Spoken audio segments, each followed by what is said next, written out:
پرانے وقتوں کی بات ہے کہ ایک یہودی کے پاس ایک مسلمان جواہری ہیرے تراشنے کا کام کیا کرتا تھا، جو اپنے کام میں ہنرمند اور حد سے زیادہ ایماندار تھا۔ یہودی اس سونار کی کاریگری سے بے تحاشا نفع کمانے کے باوجود بھی اسے مناسب معاوضہ ادا نہ کیا کرتا تھا، جس کی وجہ سے وہ مشکل سے اپنے گھر کا خرچہ پورا کرتا تھا۔ اس طرح کام کرتے کرتے اس نے عمر گزار دی اور وقت گزرتے ہی اس کی بیٹی جوان ہو گئی۔ وہ اپنی قلیل آمدنی میں سے کچھ بھی جمع نہ کر سکا۔ بیٹی کی شادی کے لیے سونار مسلمان نے یہودی سے کچھ رقم بطور ادھار مانگی۔ کروڑ پتی ہونے کے باوجود یہودی نے رقم دینے سے انکار کر دیا، جس پر سونار اپنی قسمت کو برا بھلا کہتا ہوا گھر لوٹ آیا۔ رقم ادھار نہ ملنے پر بیوی نے سخت ناراضگی اور طعنوں سے اس کا استقبال کیا۔ پریشان حال بیچارہ ساری رات سوچتا رہا کہ بالآخر اب کیا ہوگا۔ دوسرے دن وہ دکان پر کام کے لیے نہ گیا۔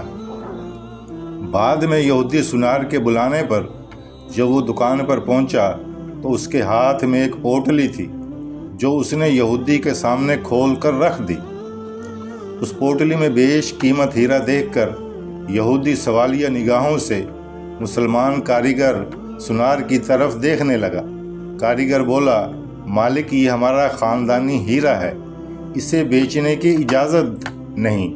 آپ اسے گروی رکھ کر مجھے کچھ رقم ادھار دے دیں، میں آپ کو رقم لوٹا کر اپنا ہیرا واپس لے لوں گا۔ یہودی راضی ہو گیا۔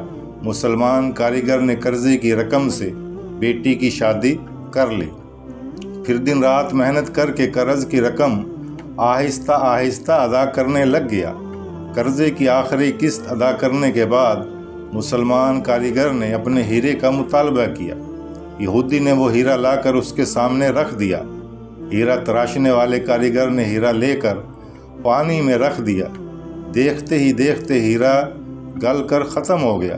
ہیرا تراشنے والے کاریگر نے کہا کہ مالک یہ مصری کی ڈلی تھی، جسے میں نے اپنے فن سے ہیرے کا اس طرح سے روپ دیا کہ آپ جیسا سونار بھی دھوکہ کھا گیا۔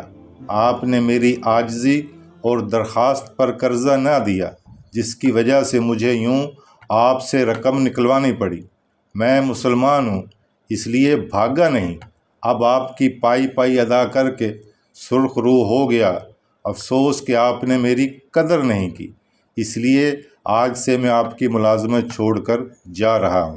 مسلمان کو ایسا ہی ہونا چاہیے، ایماندار۔ اللہ تعالی ہم سب کو ایمانداری کرنے کی توفیق عطا فرمائے۔ کسی کے ساتھ ہم غلط بیانی کر کے جھوٹ بول کر اپنے مال کو بیچیں، اللہ تعالی ہم سب کو اس چیز سے محفوظ رکھے۔ اچھی بات کو دوسروں تک پہنچانا بھی صدقہ جاریہ ہے۔